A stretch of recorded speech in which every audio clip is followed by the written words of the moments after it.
This clip is brought to you by SaveWithConrad.com.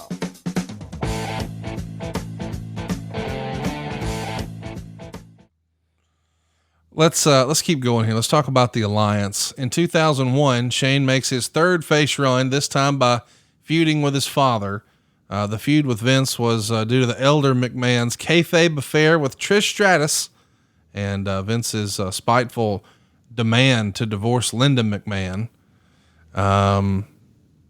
Of course, this is all happening at a very interesting time because around this same time, WCW is going to be for sale and the WWF snatches it up. And well, Shane has a big part of that. As we know, he's revealed to be the new kayfabe owner of World Championship Wrestling during the simulcast of Raw and Nitro. And you happened to actually be there in Florida when it all happened. Why was Shane the right guy? What can you tell us about how this all came together? Well, I think that when you look at storylines and you look at hostile takeovers and what have you with family members, a lot of times it happens every day in big business.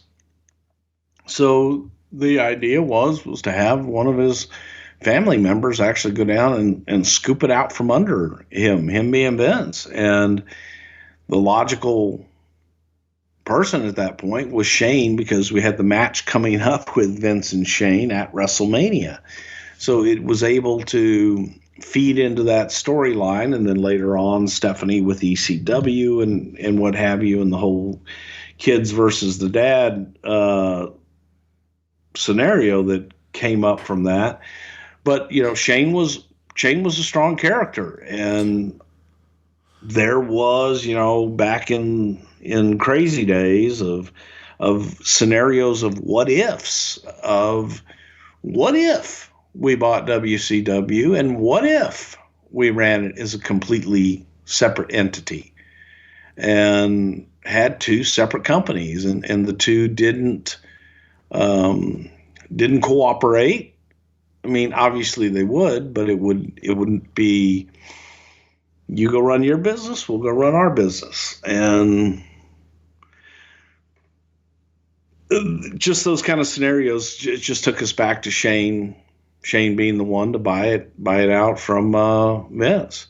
And if Vince only knew that, Shane got it for $350 instead of the $295 that Vince was offering, then I bet Vince would have gone to like $360. Yeah.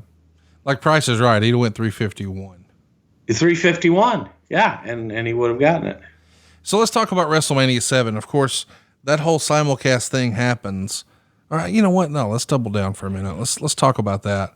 How are the WCW personnel, be it office folks, in-ring talent, whatever, how did they react to seeing Shane McMahon there, and how was Shane with them? Because that's got to be a weird feeling too, right? The whole day was weird. The whole day was a lot of unknowns, and the whole day was a lot of, what ifs and unknowns from the standpoint of we didn't know what we were walking into. The poor folks at WCW had no idea what was walking into them. And it all happened so fast that it's okay. This is what you got to do. We've got to go in and talk to them, not even knowing really what we were going to do, because we hadn't even seen the other side of that business proposal. We had purchased certain assets that we were interested in, the tape library, some of the equipment, and things of that nature. Once it became clear that TNT and TBS didn't want to have anything to do with wrestling anymore, well, that changed the whole dynamic of what we thought we might have been interested in. And again, that's why it went, in a fire sale, basically, for lack of a better term.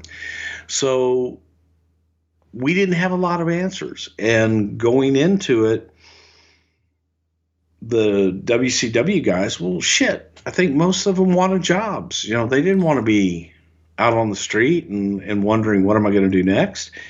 But a lot of them had contracts with Time Warner, AOL Time Warner, that were going to be paid out. And, some did, some didn't.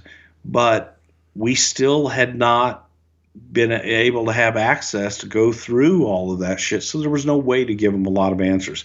I thought Shane handled it like a champ. Shane addressed everyone. When everyone got there, the folks, the agents, the talent, I thought everybody worked great with us that day. It was, it was a scary time. Nobody knew. They didn't know what their future was. We didn't know what their future was. So it wasn't like we could say, hey, man, this is all going to be okay, because we didn't know. It's like, hey, man, we're going to get into this, and we're going to look at it, and we're going to let everybody know as soon as we make a decision and we understand exactly what it is that we have.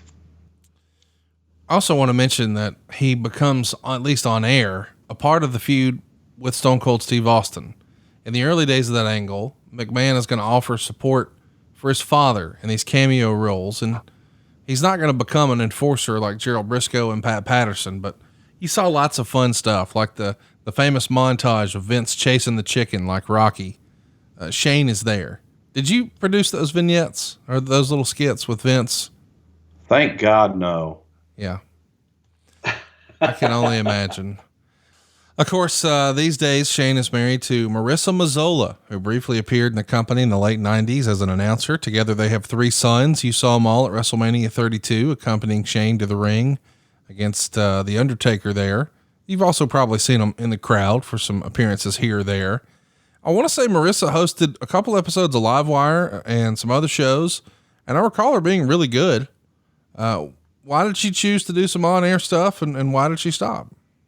Well, I think that more than anything, I don't know why, other than she wanted to get into production and she wanted to have her own production company and kind of get into film. That was her passion, and that was something that she wanted to do. So doing the on-air stuff was kind of a, in between gig that I don't think was ever something that she meant to do forever.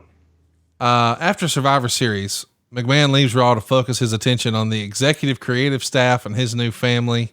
At WrestleMania 20, he briefly appears on camera during the opening of the event with Vince and, of course, his newborn son. That's a pretty cool moment to see all the different generations of McMahon start WrestleMania 20. Yeah, it was. I thought that was and that was kind of a surprise that we did for them. How is it a fucking surprise for them if they filmed it? Well, they didn't see the end deal, what it was going to be. Okay, I got you. Dumbass. God damn. we did it. It was a surprise. I mean, we did. We surprised them. We snuck in and said, "Hey, smile, smile, little baby. Go, go, go, go, go, go. Look at Uncle BS. Go, go, go, go. I'm gonna get you. Do, do, do, do." Oh my God. Little baby Declan went do, do, do. Okay, here we go. There's a 3-hour special. Baby. Hey, it's Conrad Thompson. Thanks for checking out the podcast here on YouTube. Be sure to hit the subscribe button and the notifications bell so you get a notice anytime we upload some new content. And go save yourself some money right now. If you're in a 30-year loan or you have credit card debt, it's not a matter of if I can save you money. It's a matter of how much. Find out right now for free at SaveWithConrad.com.